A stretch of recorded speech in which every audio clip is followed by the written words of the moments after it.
그러니까 이런 부분으로 미루어 봤을 때 당분간 부동산 매매 시장은 얼어붙을 수밖에 없습니다. 정책이 이 정도식으로 막가파로 나오는데 어느 정도 수그리는 기간 있을 수밖에 없어요. 먼저 이 부분을 인정을 하고 오늘 얘기를 좀 들어보셨으면 해요.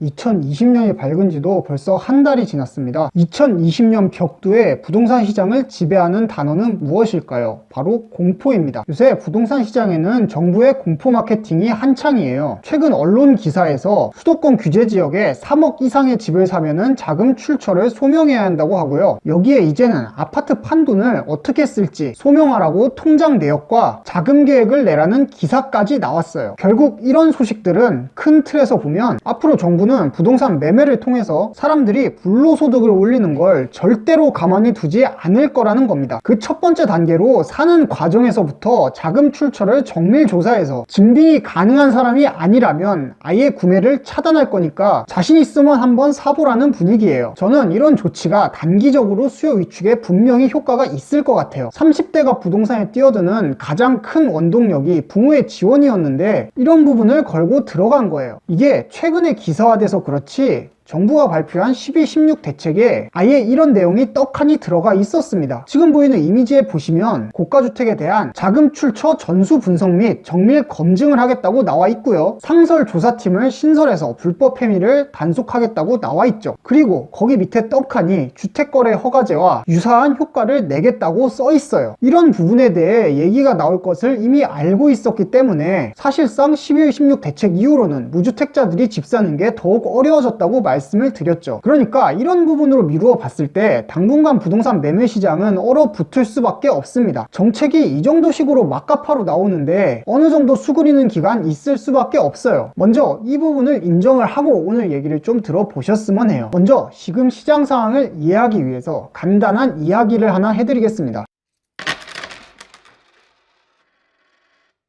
옛날에 프랑스에 로베스 피에르라는 사람이 있었어요. 로베스 피에르는 프랑스 혁명을 주도한 자코뱅파의 지도자였습니다. 현대 프랑스가 표방하는 자유, 평등, 우애가 이 사람이 만들어낸 말이에요. 이 사람이 프랑스 혁명을 통해서 집권하고 나서 편 정책이 바로 생필품 가격 상한제입니다. 생필품 가격의 상한을 정해서 식량 부족 문제와 물가를 동시에 잡으려고 했던 거죠. 이때 제일 유명했던 생필품이 바로 우유입니다. 로베스 피에르는 축산업자들한테 우유값을 반값으로 안 내리면은 사형에 처하겠다고 엄포를 놓았어요. 그러니까 축산농가들은 우유를 생산해봐야 돈이 되지도 않으니까 우유 생산을 포기하고 젖소를 전부 도축을 해서 고기로 팔아버립니다. 그러니까 우유를 만들어야 되는 젖소가 없어지고 우유 가격이 오르니까 로베스 피에르는 우유 생산 비용을 줄여주겠다고 건초 가격을 반으로 내리라고 했어요. 그랬더니 또 건초 생산이 중단되고 다시 건초 가격은 폭등하고 그래서 우유 가격이 처음에 10배가 됐습니다. 이런 과정에서 민심을 잃은 로베스피에르는 정권을 잃고 실각을 하고 마는데요. 이 이야기에서 우리가 얻을 수 있는 교훈은 바로 정부의 정책이 지속되는 건 민심이 견딜 수 있을 때까지라는 겁니다. 그래서 저는 이런 정책에 대한 민심 위반이 확인된다면 지금처럼 사기만 해봐라 이런 식의 막가파식 정책은 지속이 어려울 거라고 봅니다.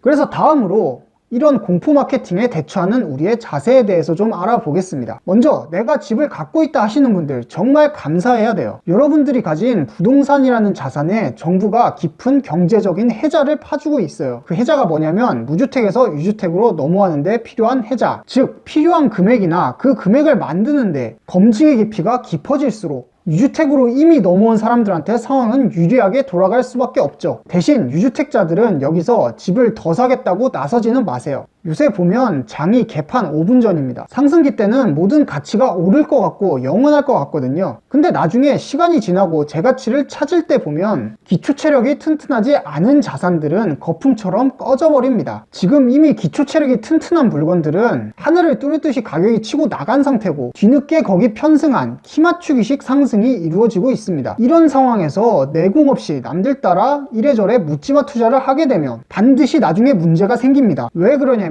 이게 시장 왜곡이 심해질수록 선동은 심해지고 투자자들은 광기에 휩싸입니다. 그 광기의 끝은 반드시 골로 가게 되어 있습니다. 그러니까 지금 1주택자면은 그냥 얌전히 있으시고요. 이미 다주택자로 세팅이 되신 분들은 본인이 어떻게 해야 되는지 정답을 본인이 가장 잘 알고 계실 겁니다. 정책, 심리, 시세라는 트라이앵글 속에서 자신이 만들 수 있는 최적의 답지를 찾아 움직이면 되는 거예요. 근데 문제는 지금 움직이는 게 쉽지 않습니다. 지금 정책의 핵심은 살지 않는 집은 파시라, 시세는 1급지가 주춤한 상황이고 심리는 누구나 상위급지를 갈망하는 상태란 말이에요. 그러면 답은 다주택을 똘똘한 한 채로 옮기는 게 답인데, 지금 상황에서 다주택을 최근에 세팅하신 분들이 똘똘한 한 채로 이거를 다시 세팅하기가 부담스러운 상태란 말이에요. 똘똘한 한 채로 옮기기도 부담스러운 상태란 말이에요. 이런 시기에는 최대한 매매를 줄이는 게 맞습니다. 차라리 다주택자들은 다음 다주택을 장려하는 시기까지 다주택을 유지하면서 세금을 버텨낼지, 아니면 다운사이징을 할지